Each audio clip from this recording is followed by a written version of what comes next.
नमस्कार बच्चों, कैसे हैं आप लोग। आई होप आप लोग बहुत अच्छे होंगे, स्वस्थ होंगे, मस्त होंगे, खा पी के मजे ले रहे होंगे। तो आइए आज की इस वीडियो में हम लोग देख लेते हैं कक्षा 10वीं के नागरिक शास्त्र का 7वां अध्याय। 7वां अध्याय क्या दे रखा है? लोकतंत्र के परिणाम। क्या है? लोकतंत्र के परिणाम। ये जो है नागरिक शास्त्र का सबसे छोटा अध्याय, इसी को बोला जाए। एकदम जबरदस्त तरीका से आप लोग को ये पूरा अध्याय कंप्लीट करवा दूंगा, कहीं कोई दिक्कत की बात नहीं है। ओके, वन शॉर्ट वीडियो है, मतलब एक ही वीडियो में आप लोग का पूरा अध्याय खत्म। हालांकि आप लोग को पता है जितने भी वीडियो मैंने आप लोग को दिया है सभी वन शॉट ही था, ठीक है। तो एकदम जबरदस्त तरीका से हम लोग समझ लेंगे, आप लोग बस तैयार हो जाओ भाई, ठीक है। और हाँ, कुछ बच्चे कहते हैं कि सर हिस्ट्री नहीं मिल रहा है, ज्योग्राफी नहीं मिल रहा है। भाई पढ़ा रखे हैं, अगर आप लोग नहीं देखे हो तो इसी वीडियो के नीचे डिस्क्रिप्शन बॉक्स में प्लेलिस्ट का लिंक मिलेगा, वहां जाकर आप लोग क्लिक करके सभी वीडियो को देख सकते हैं। तो भाई आप जाओगे ना, आपको पढ़ना है ना, मुझे तो नहीं पढ़ना है, मुझे तो पढ़ाना है, तो मैं अपना काम कर रहा हूँ। आप लोग जाओ आराम से देख लो, बहुत ही जबरदस्त तरीका से समझा रखे हैं। ओके, इतिहास वगैरह आप लोग का खत्म है, भूगोल खत्म है, हम लोग ये नागरिक शास्त्र में है तो इसको भी हम लोग खत्म ही कर देंगे, क्योंकि इसके बाद एक ही अध्याय बचा हुआ है ना।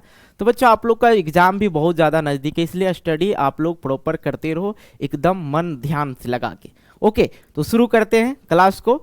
आप लोग ना इस वीडियो को शेयर कर देना, ठीक है बच्चा। अगर आप लोग एक एक वीडियो को शेयर करते हो तो बहुत खुशी मिलता है। आप लोग इस वीडियो को जहां तक हो सके अपने दोस्त के पास एक बच्चा जो है 2 बच्चे को शेयर जरूर कर देना। ओके, तो चलो भाई हम लोग शुरुआत करते हैं। आज का जो अध्याय है लोकतंत्र के परिणाम। क्या है? लोकतंत्र के परिणाम। कुछ किताब में इसी अध्याय को लोकतंत्र की उपलब्धियां भी दे रखा है, दोनों का मीनिंग सेम ही होता है। ओके, कोई दिक्कत? तो हम लोग एनसीईआरटी देख रहे हैं तो इसमें दे रखा है लोकतंत्र के परिणाम। ओके, तो आइए हम लोग शुरुआत करते हैं। ज़्यादा कुछ इस अध्याय में नहीं है, लोकतंत्र के बारे में समझना है, गैर लोकतंत्र क्या होता है और लोकतंत्र क्या होता है, इन्हीं सभी चीज़ों के बारे में हम लोग चर्चा करने वाले हैं। आइए सबसे पहले यहाँ पे देखते हैं लोकतंत्र की उपलब्धियाँ या परिणाम, जिसको बोलते हैं परिणाम, क्या होता है।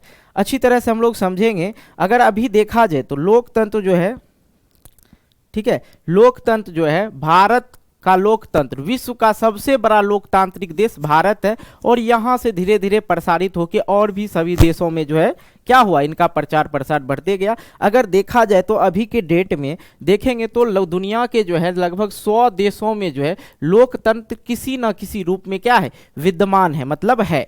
लोकतंत्र का लगातार प्रसार एवं उससे मिलने वाली जन समर्थन, जन समर्थन का मतलब होता है बेटा लोगों को अच्छा लग रहा है, लोग इस चीज को समर्थन दे रहे हैं, ठीक है। यह साबित करता है कि लोकतंत्र अन्य सभी शासन व्यवस्थाओं से क्या है, बेहतर है। लोकतंत्र जो है अन्य शासन व्यवस्था से बेहतर है, क्योंकि लोकतांत्रिक शासन व्यवस्था में क्या होता है बेटा, हम लोग जो है सरकार को चुनते हैं और सरकार जो हम लोग के लिए काम करते हैं। तो ऐसा कोई शासन व्यवस्था नहीं है जिसमें इस तरह की छूट मिलेगी। बराबर लोग जितने चाहे अमीर रहे, गरीब रहे, या किसी भी परिवार के लोग रहे, किसी भी समुदाय के लोग रहे, तो उनको जो है सम्मान एक मतलब बराबर मिलेगा, ठीक है। कानूनी अधिकार सबके लिए बराबर होगा।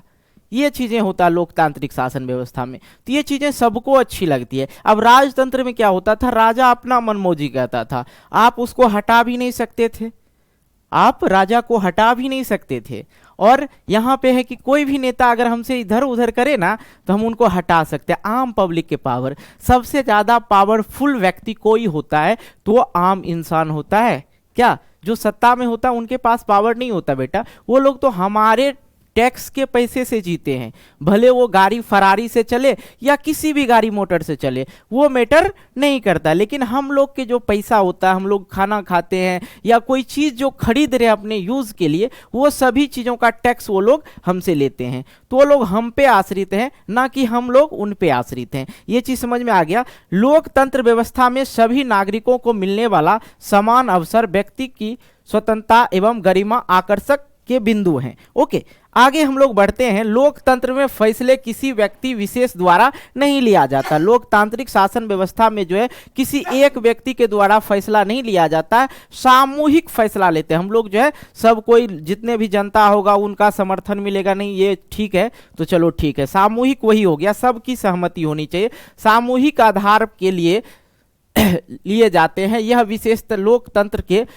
मूल उद्देश्य भी है। ओके, आगे हम लोग समझते हैं लोकतंत्र व्यवस्था में चुनाव नियमित रूप से होता है। लोकतंत्र व्यवस्था में क्या होता है, चुनाव जो होता है नियमित रूप से होता है। लोकतांत्रिक व्यवस्था थोड़ी बहुत कमियों के बावजूद सर्वोत्तम शासन व्यवस्था है। लोकतंत्र शासन व्यवस्था जो है सबसे अच्छा शासन व्यवस्था है। इसमें भी बहुत सारी चीजें कमियां हैं लेकिन अच्छाई भी है।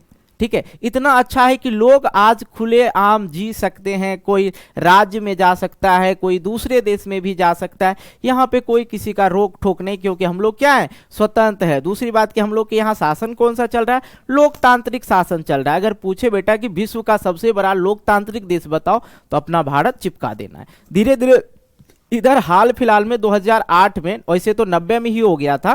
ठीक है, अगर मैं बात करूं अपने पड़ोसी देश 1990 ईस्वी में, वहां पे लोकतंत्र को स्थापित किया गया था। ठीक है, लोकतंत्र को स्थापित किया गया था। मैंने पिछले अध्याय में इन चीजों के बारे में डिस्कस कर रखा है। ठीक है, लोकतंत्र को स्थापित किया गया था। कहां पे बेटा, नेपाल में किया गया था। कहां पे, नेपाल में किया गया था। ठीक है, लेकिन फिर क्या होता है, वहां पे के जो राजा थे, राजा कौन थे, राजा वीरेंद्र थे। ठीक है, राजा कौन थे, राजा वीरेंद्र। राजा वीरेंद्र की क्या हो जाती है, हत्या हो जाती है। क्या हो जाती है, हत्या हो जाती है। हत्या हो जाता है। हत्या होने के बाद एक नया राजा आता है, एक नया राजा आता है जिसका नाम होता है ज्ञानेंद्र। क्या नाम होता है, ज्ञानेंद्र। ठीक है, और ये जो थे बहुत ही क्रूर राजा था। इसने क्या किया, लोकतंत्र को हटा दिया। क्या किया, लोकतंत्र को हटा दिया था। इसने क्या किया, लोकतंत्र को हटा दिया था। हटा दिया था। वहां पर क्या किया, राजतंत्र को स्थापित कर दिया। वहां पर राजतंत्र, ठीक है, स्थापित कर दिया था। तो ये हाल फिलहाल की बात है, 2006-08 की बात है। इस तरह की घटना नेपाल में घट चुकी है। ठीक है, ओके, कहीं कोई दिक्कत हुआ जी। श्रीलंका में भी कुछ धीरे धीरे लोगों के मन में आया। श्रीलंका में जो था भाषा को लेके थे विवाद।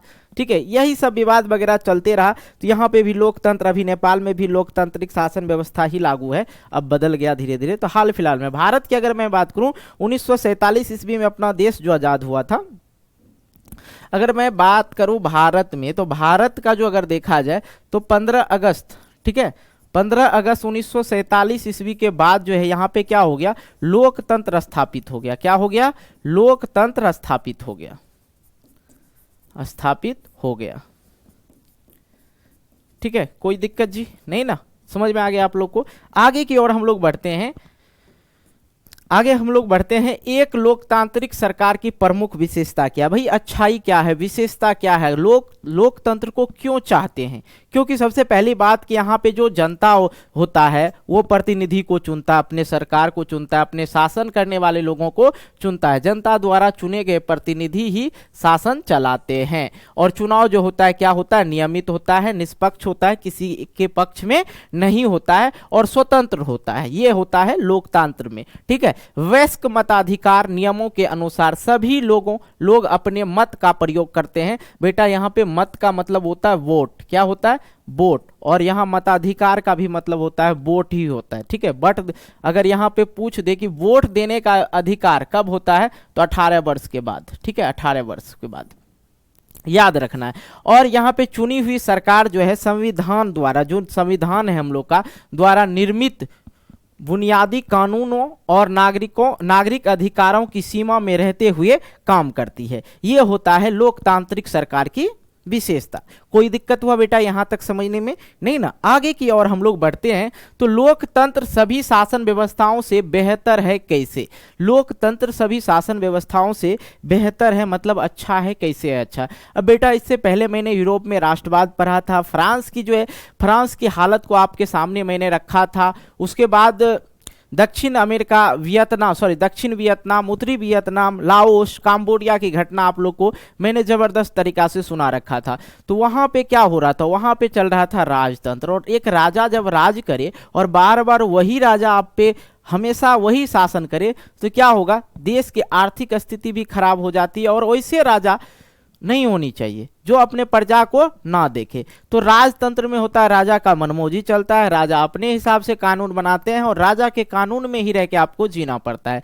भले राजा आपके लिए कुछ करे या ना करे, आपके देश और आपके राज्य के लिए कुछ ना करे, लेकिन उनको कर पहुंचना चाहिए, टैक्स पहुंचना चाहिए। तो ऐसे होता था, पहले के ज़माने में होता था, राजतंत्र में होता था। अब पहले के ज़माने बोल लो या कुछ समय पहले बोल लो, ये सब चीज़ें होता था, तो वो किसी को अच्छा नहीं लगता था। अब यहाँ पे है कि लोकतंत्र सभी शासन व्यवस्था से बेहतर है, क्योंकि हम लोग जो है यहाँ पे अपनी सरकार को हम खुद चुनते हैं। अगर सरकार हमारे साथ कोई भी गलत चीज़ें करता है, गलत चीज़ों को यहाँ पे लागू करते हैं, तो उनके खिलाफ हम लोग आंदोलन भी कर सकते हैं और हो सके तो हम सरकार को गिरा भी सकते हैं। इतनी पावर हम लोग के पास तो रहती है, ठीक है। नहीं तो भैया अगला पंचवर्षीय में हम उनको वोट ही नहीं देंगे, ठीक है। तो इस तरह से होता है लोकतंत्र में। लोकतंत्र सभी शासन व्यवस्थाओं से इसलिए बेहतर है क्योंकि इसमें सभी नागरिकों को समान अवसर प्राप्त होता है, संविधान सबके लिए बराबर होता है, ठीक है। संविधान के द्वारा व्यक्ति की स्वतंत्रता एवं गरिमा को जो है सुनिश्चित किया जाता है। लोकतंत्र में आपसी भेदभाव, टकराव जो है कम हो जाता है, और अगर कहीं होता है तो गुण दोष के आधार पर सुधार का निरंतर संभावनाएं लोगों एक दूसरे के करीब लाता है, ठीक है। लोकतंत्र में जो है किसी धर्म वगैरह को जो है एक धर्म को मतलब नहीं माना गया है, और भारत को इसलिए नहीं माना गया क्योंकि भारत जो है धर्मनिरपेक्ष देश है। भारत में किसी भी धर्म को विशेष रूप से ध्यान नहीं दिया गया है, ओके। चाहे हिंदू हो या मुस्लिम हो या सिख हो या ईसाई हो, कोई भी संप्रदाय के लोग हो या धर्म हो, उनको हम लोग एक विशेष या राष्ट्रीय धर्म नहीं मानते, क्योंकि भारत का कोई भी राष्ट्रीय धर्म नहीं है, भारत का कोई भी राष्ट्रीय खेल नहीं है, ठीक है। भारत का कोई भी राष्ट्रीय भाषा नहीं है, ठीक है। इसलिए नहीं है क्योंकि भारत जो है विविधताओं का देश है, यहाँ पे हर एक तरह के लोग रहते हैं, हर एक तरह के भाषा बोलने वाले लोग रहते हैं। इसलिए अगर हम राष्ट्रीय भाषा मानेंगे तो पूरे देश को मानना होगा, और हम नहीं चाहते हैं कि आपसी हम लोग का क्या हो, नफरत हो, एक दूसरे से लड़ाई हो। अगर मान लिया जाए भारत में ऐसा कुछ होता है तो एक दूसरे के बीच में क्या होगा, टकराव होगा, फिर वही 1947 से पहले वाली कहानी हो जाएगा, खुद लड़ेंगे, क्या होगा, फिर हम पे दूसरा कोई देश आके राज कर लेगा। इसलिए भारत में ऐसी व्यवस्थाएं नहीं लागू किया जा सकता है। देखिए आगे अगर हम लोग बढ़ते हैं तो देखते हैं कि लोकतंत्र में फैसले किसी एक व्यक्ति के द्वारा नहीं बल्कि निर्वाचित व्यक्तियों के समूह द्वारा लिए जाते हैं। अतः यह स्पष्ट है कि लोकतंत्र सभी शासन व्यवस्था से क्या है, बेहतर है। आगे हम लोग बढ़ते हैं तो गैर लोकतांत्रिक शासन सरकार किसको कहते हैं, गैर लोकतांत्रिक सरकार किसको कहते हैं। तो बेटा ये समझते हैं, जिस सरकार के गठन में जनता की भागीदारी नहीं होता है उसे गैर लोकतांत्रिक सरकार कहते हैं। ऐसी सरकार में जनता के सारे राजनीतिक अधिकार समाप्त हो जाते हैं। गैर लोकतांत्रिक जहाँ पे लोकतंत्र नहीं है, ठीक है, गैर लोकतांत्रिक सरकार में क्या होता है, जिस सरकार के गठन में जनता की भागीदारी नहीं होते, वहां पे जनता जो है नहीं होता है, ठीक है, उसे गैर लोकतांत्रिक सरकार कहते हैं। और ऐसी सरकार में जनता के सारे राजनीतिक अधिकार को क्या कर दिया जाता है, समाप्त कर दिया जाता है। आगे हम लोग बढ़ते हैं, उत्तरदायी एवं वैध सरकार, वैध मतलब वैलिड सरकार, ठीक है, वैलिड गवर्नमेंट। तो लोकतंत्र किस प्रकार के लोग के प्रति उत्तरदायी है, ठीक है, लोकतंत्र किस प्रकार के लोगों के लिए प्रति उत्तरदायी है और किस हद तक वैध है, इसे जांचने के लिए जरूरी है कि हम सवाल करें। तो देखो 2-3 सवाल है। क्या लोकतंत्र में लोगों को चुनावों में भाग लेने और अपने प्रतिनिधि को चुनने का अधिकार है? क्या लोकतंत्र में लोगों को चुनाव में भाग लेने और अपने प्रतिनिधियों को चुनने का अधिकार है कि नहीं है? जी बिल्कुल है कि नहीं है? हम लोग क्या करते हैं, प्रतिनिधि बहुत सारा खड़ा होते हैं। सिंपल सा अगर उदाहरण दूं, जैसे मुखिया पंचायत वाला जो हो जाता है, मुखिया सरपंच समिति वाला, उसमें बहुत लोग खड़ा हो जाता है, लेकिन जिस व्यक्ति का व्यक्तित्व अच्छा लगता है, जिनको सामूहिक रूप से अधिक बहुमत मिलता है, वोट मिलता है, उन्हीं व्यक्ति को हम क्या बनाते हैं, मुखिया बनाते हैं, सरपंच बनाते हैं। तो यहाँ कोई भी व्यक्ति जो है चुनाव लड़ भी सकता है और कोई भी जनता जो है अपने प्रतिनिधि को चुन सकता है, कोई भी दिक्कत की बात नहीं है। अगर दूसरी बात यहाँ पर लिख सकते हैं, हाँ, क्या चुनी हुई सरकार लोगों के आकांक्षाओं को पूरा करने में प्रभावी हो पाते हैं? जी बिल्कुल होते हैं। हम लोग जो सरकार हम लोग चुनते हैं वो हम लोग के लिए ही काम करते हैं। अगर मान लिया जाए आपके गांव में किसी भी प्रकार की दिक्कतें होती है, रोड नहीं है, बिजली नहीं है, पानी नहीं है, उन सभी चीज़ों का उल्लेख अगर आप करते हैं तो आपको सरकार के द्वारा दिया जाता है। वहाँ पे उन चीज़ों उन सभी सुविधाओं को पूर्ति करते हैं सरकार।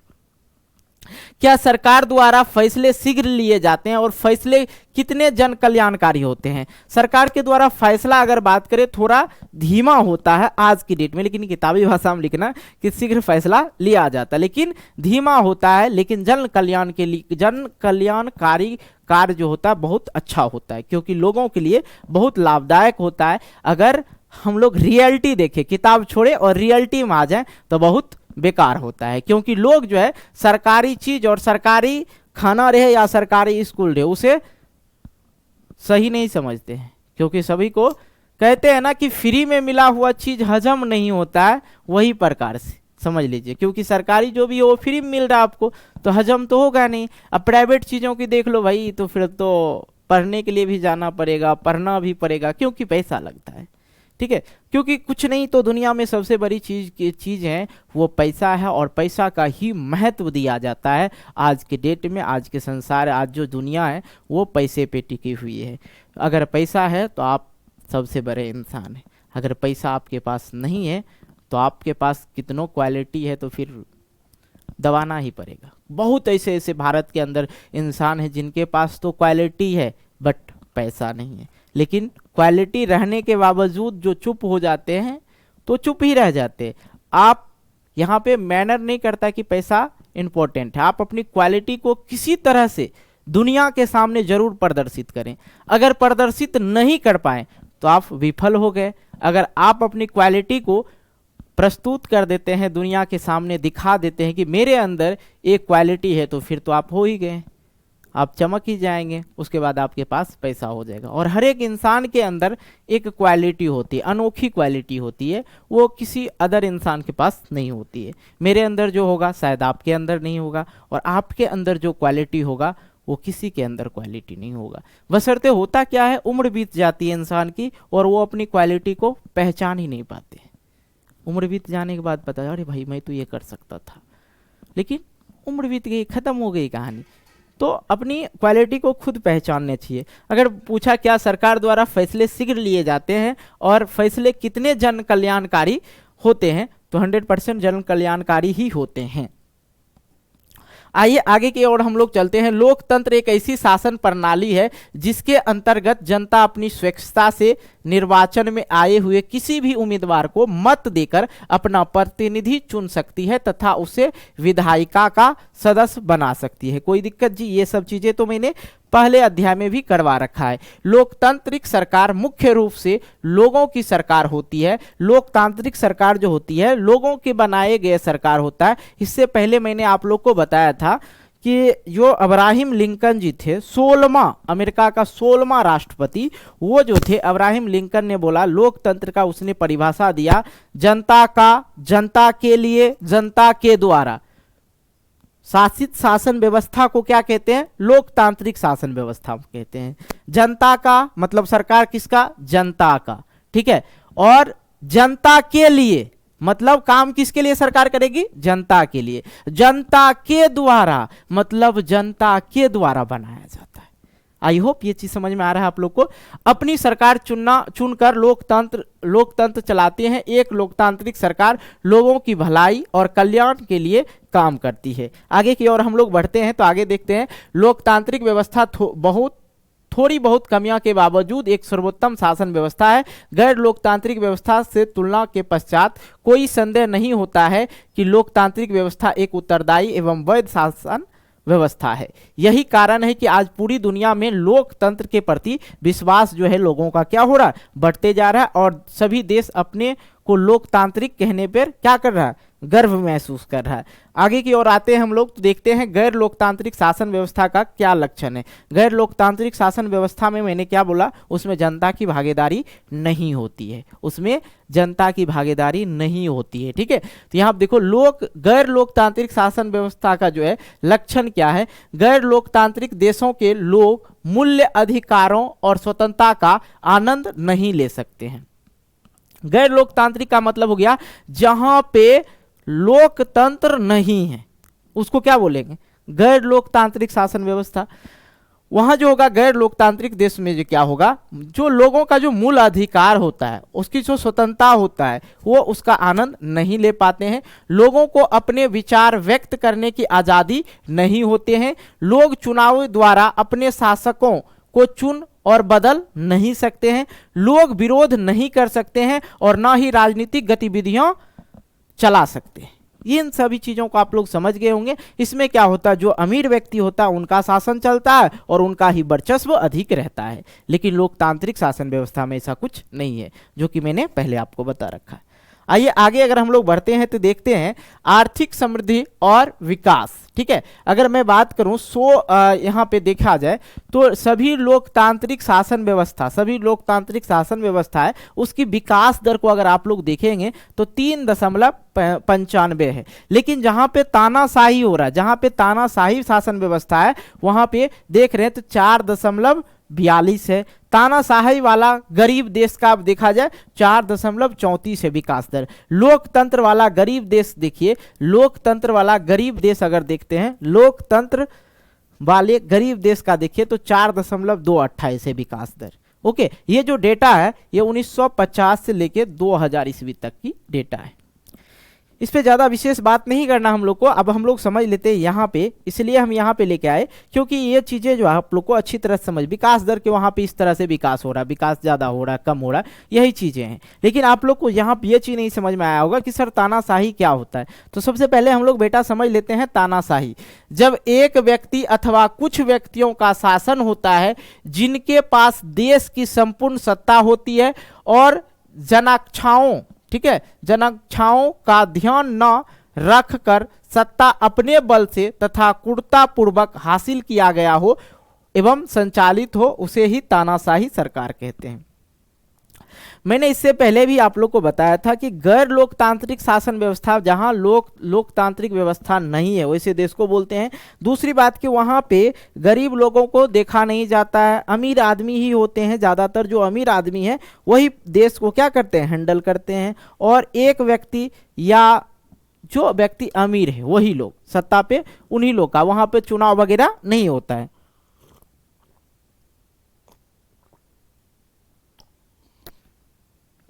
तो वैसे शासन व्यवस्था में लोग का जीना क्या हो जाएगा, हराम हो जाएगा। अपने भारत में बहुत सारी चीजें अच्छे हैं, ठीक है। जब एक व्यक्ति अथवा कुछ व्यक्तियों का शासन होता है जिनके पास देश की संपूर्ण सत्ता होती है और जनकांक्षाओं, मतलब ये जो है लोगों का कल्याण, जन मतलब क्या होता है, लोगों के कल्याण को ध्यान में नहीं रखकर सत्ता अपने बल तथा क्रूरतापूर्वक हासिल किया गया हो एवं संचालित हो, उसे ही क्या कहेंगे, तानाशाही सरकार कहेंगे। आगे की ओर हम लोग बढ़ते हैं कि जैसे देखते हैं कि सऊदी अरब हो गया, सऊदी अरब में तानाशाही सत्ता व्यवस्था है। आगे देखते हैं संयुक्त अरब अमीरात, कुवैत, सीरिया या कुछ और देश है। ये देश या तो राजशाही से संचालित है या तानाशाही से, परंतु लोकतंत्र यहाँ एक दुख स्वप्न है, ठीक है। ये क्या है, दुख स्वप्न की तरह होती है। इसके अलावा कुछ देश जैसे कि उत्तर कोरिया, चीन की तरह साम्यवादी तानाशाही के शिकार, लोकतंत्र नाम मात्र का वहां पे है। अब बेटा कहोगे कि सऊदी अरब हो गया, संयुक्त अरब अमीरात हो गया, कुवैत हो गया, सर सीरिया हो गया, ये सब देश तो बहुत विकसित है लेकिन आंतरिक विकसित नहीं है। वो सिर्फ देश विकसित है, देश की विकास चाह रहा है, लेकिन लोगों का जो है, जैसे यहाँ पे देख रहे हैं ना, लोकतांत्रिक शासन व्यवस्था में एक रूल है कि भारत के अंदर कोई भी व्यक्ति भूखा नहीं रह सकता है। सरकार ने यहाँ पे बहुत तरह की चीजें अप्लाई किया है कि जैसे हो गया ग्रामीण, जहाँ ग्रामीण क्षेत्र है वहाँ पे जाइएगा तो वहाँ पे सभी को जो है क्या मिलता है, राशन मिलता है, तेल मिलता है, सरकार के द्वारा दिया जाता है। ताकि कोई भी गरीब व्यक्ति अपने भोजन के वजह से ना मरे। ओके, आगे की ओर अगर हम लोग बढ़ते हैं तो बेटा देखते हैं, चलिए, लोकतांत्रिक शासन व्यवस्था जो है, लोकतांत्रिक शासन व्यवस्था से निराशा तो होती है, परंतु किसी देश का आर्थिक विकास उस देश की जनसंख्या, आर्थिक प्राथमिकताओं, अन्य देशों से सहयोग के साथ साथ वैश्विक स्थिति पर भी निर्भर करती है। लोकतांत्रिक शासन में विकास की दर कमी के बावजूद लोकतांत्रिक शासन व्यवस्था चयन सर्वोत्तम होगा, क्योंकि इसके अनेक सकारात्मक एवं विश्वसनीय फायदे हैं जिसके एहसास हमें धीरे धीरे होता है, अतः सुखद भी होता है। ओके, आइए, क्योंकि अगर आप लोग से पूछा जाए, अगर आप लोग एक भारतीय हैं, ठीक है, हम लोग क्या है, एक भारतीय है, कितना भी विदेश डेवलप हो जाए, कहीं कुछ भी हो जाए, लेकिन भैया अपने माटी से जो है, जो लगाव है, हमें किसी दूसरे देश से लगाव नहीं हो सकता है कि नहीं? जो जहां पे आपकी जन्मभूमि है, जिस सिचुएशन में, जिस समय आप जो समय अपना जो है यहाँ पे बिता चुके हैं, वो और देश में नहीं मिल सकता है। भारत के अंदर आप जितना खुश रहते हो ना, दूसरे देश में आप उतने खुश नहीं रह सकते हैं। हाँ, वहाँ पे नए नए चीज़ देखने को मिलेगा, नए नए चीज़ देखने को मिलेगा, तो आप कहीं भी जाइएगा तो वहाँ नए नए चीज़ देखने को मिलेगा, तो कुछ पल के लिए खुशियाँ होती है, लेकिन फिर अपने गाँव की याद आने लगती है, क्योंकि गाँव और हम लोग भारत से जुड़े व्यक्ति हैं, तो हम लोग सभी जो है अपने मिट्टी से जुड़े हुए हैं, है कि नहीं? इसे कैसे भूल जाए, पॉसिबल ही नहीं है। अगर हमें बोल दिया जाए चलो भाई तुम्हें हम अमेरिका लेके चलते हैं, जर्मनी लेके चलते हैं, और वहाँ पे हम सारा कुछ देंगे, कोई भी व्यक्ति को सब सुख देंगे, तो हमको नहीं लगता है कोई व्यक्ति जाना चाहेगा। लेकिन हमारी यारी दोस्ती रिलेशन सारा कुछ तो हमें यही मिट्टी से जुड़ा हुआ है, फिर वहाँ जाके हम अमीर होके भी अपनी किसको दिखाएंगे यार? तो ये चीज होती है, भारत से हम लोग का जो लगाव है, इसके पीछे बहुत सारा रीजन है कि नहीं? सबसे विश्व का सबसे बड़ा नहीं बोला जाए, सबसे ऐतिहासिक देश भारत को ही माना जाता है। ठीक है, आगे की ओर अगर हम लोग बढ़ते हैं, देखते हैं सामाजिक विषमताएं और सामंजस्य। ठीक है, समाज में विभिन्न जातीय, भाषाएं एवं सांप्रदायिक समूह में मतभेद एवं टकराव की पूरी तरह से समाप्त कर देने का दावा कोई भी शासन व्यवस्था में नहीं कर सकता है। हालांकि देखा जाए लोकतांत्रिक व्यवस्था में जो है किसी धर्म को जो है नहीं रखा गया। भारत की बात कर रहे हैं, भारत में किसी धर्म समुदाय को जो है एक मान्यता प्राप्त नहीं है। यहाँ पे निष्पक्ष होता है और यहाँ पे किसी धर्म को भी नहीं देखा जाता है। ठीक है, ना तो उसे राष्ट्रीय धर्म माना गया है। यहाँ पे इसलिए नहीं माना गया ताकि आपसी टकराव ना हो। लेकिन भारत के अंतर्गत भी कुछ वैसे व्यक्ति हैं जो बेवजह इस टकराव में पड़ जाते हैं, जानबूझ के लड़ाइयाँ करते हैं, एक धर्म से दूसरे धर्म के खिलाफ करते हैं। अरे भाई क्या ज़रूरत है? और दूसरी बात, एक बात याद रखना हमेशा, ये जो धर्म करते रहते हैं ना, तो एक तो नेता होता है वो धर्म के पीछे मर रहा है। ठीक है, जो एक नेता होता है वो धर्म को लेके आपसी टकराव करवा देता है, लोगों का जो है एक दूसरे से लड़ाने का काम करवाता है। कौन? नेता। लेकिन खुद नहीं लड़ते हैं। उनके बच्चे देखना, कभी भी कोई भी नेता का बच्चा आपको नहीं दिखेगा जुलूस पार्टी में। लेकिन जो पढ़े लिखे नहीं है, और पढ़े लिखे लोग तो अपने काम में व्यस्त हैं, उनको पता है भाई ये लोग नौटंकी कर ही रहे, तो क्या इनमें पढ़े? नहीं पढ़ते हैं। जो पढ़े लिखे व्यक्ति नहीं है, जिनके पास कोई काम ही नहीं है, तो ये सब करते हैं, उस धर्म को गरियाते हैं, इस धर्म को गरियाते। क्या जरूरत है भाई? ये सब चीजें गलत है। ठीक है, टकराव नहीं होना चाहिए। लोकतांत्रिक शासन व्यवस्था, भारत एक ऐसा देश है जहां पे किसी धर्म को किसी धर्म से बराबरी नहीं किया जा सकता है। ठीक है, हाँ, एक चीज है भारत के अंतर्गत, संविधान में भी लिखा गया, आप अपने धर्म का प्रचार कर सकते हैं, ना कि दूसरे के धर्म को गलत बता सकते हैं। दूसरा का धर्म जो है अपने जगह, हम अपने धर्म का प्रचार शानो शौकत से कर सकते हैं, कोई दिक्कत नहीं। धर्म प्रचार कर सकते हैं, मेरा धर्म ये है, मेरे धर्म में वो है, लेकिन हम किसी दूसरे के धर्म को गलत नहीं बता सकते हैं। और ये हमें धर्म भी बताने की इजाजत नहीं देती है। बात समझ में आ रहा है आप लोग को? कोई भी धर्म हो, सब धर्म को लेकर समान चलना है।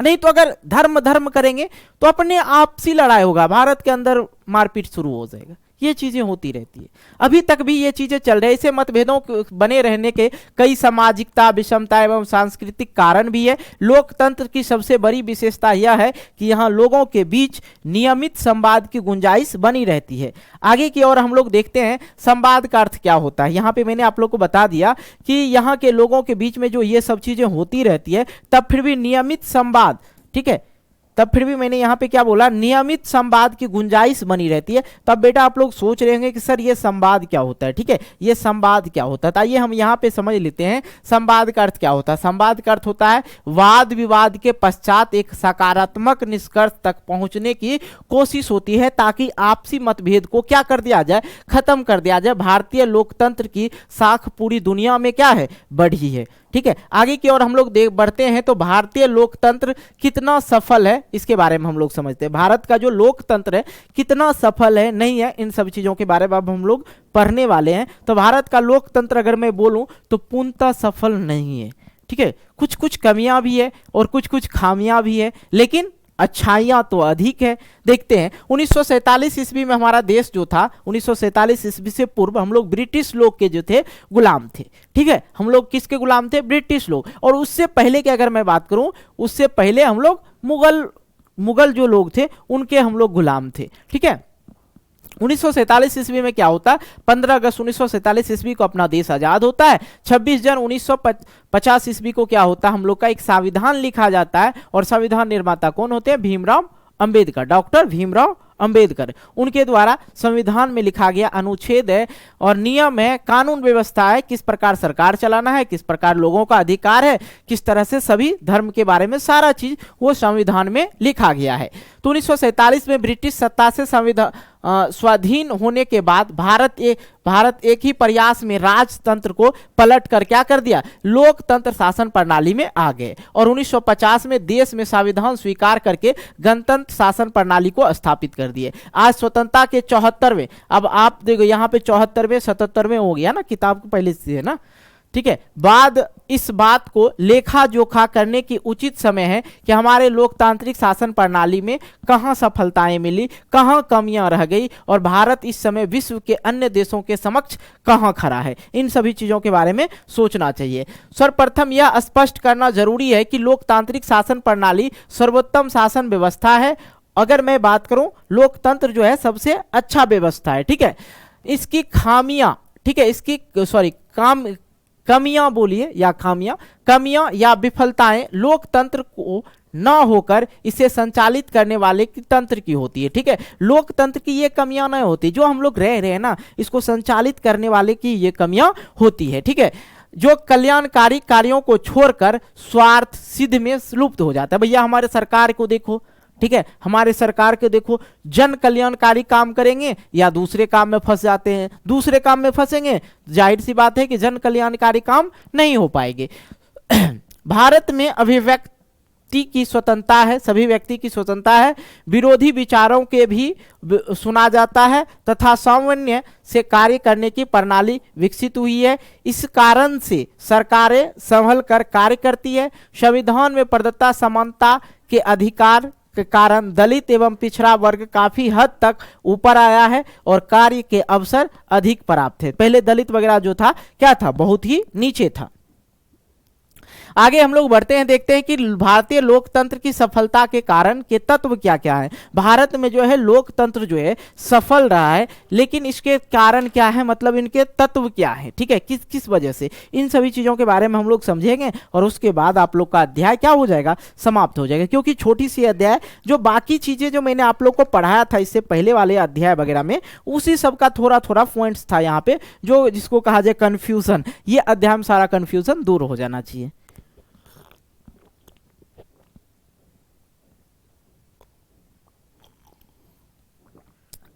हालांकि देखा जाए तो अभी ठंडा जो है 2-3 दिन से कुछ ज़्यादा ही कर रखा है। 2-3 दिन से मैं क्लास भी नहीं ले पा रहा था आप लोग का, कुछ ज़्यादा ही ठंडा होता है। ओके, आइए समझते हैं कि भारतीय लोकतंत्र की सफलता के कारण क्या क्या है। निस्संदेह भारतीय लोकतंत्र की साख पूरी दुनिया में बढ़ी हुई है।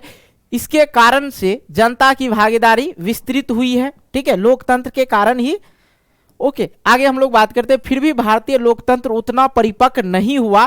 कारण यह है कि जनता जुड़ाव उस स्तर तक नहीं पहुंचा जहां जनता सीधे तौर पर हस्तक्षेप कर सके। इसकी सफलता के लिए आवश्यक है कि सर्वप्रथम जनता शिक्षित हो। शिक्षा ही उनके भीतर जागरूकता पैदा कर सकती है। यह सच्चाई है कि लोकतांत्रिक सरकारें बहुमत के आधार पर बनती है, परंतु लोकतंत्र का अर्थ बहुमत की राय से चलने वाली व्यवस्था नहीं है। सबसे पहले जो सरकार है उनकी गलती नहीं है भाई, सबसे पहले हम लोग का गलती है, आम जनता का गलती है कि हम लोग सरकार गलत चुन लेते हैं।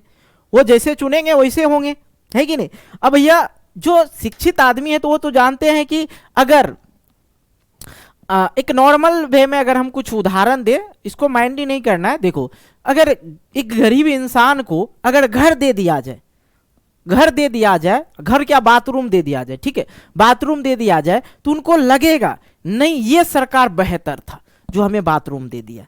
लेकिन उनको ये समझ में नहीं आएगा क्योंकि उनको बाथरूम तो दे दिया गया है, ठीक है, लेकिन उनको ये समझ में नहीं आएगा, जो व्यक्ति पढ़े लिखे नहीं है, उन परिवेश में नहीं जिए, उनको ये समझ में नहीं आएगा कि हमारे देश के लिए क्या हो रहा है, हमारे लिए क्या किया गया है सरकार ने।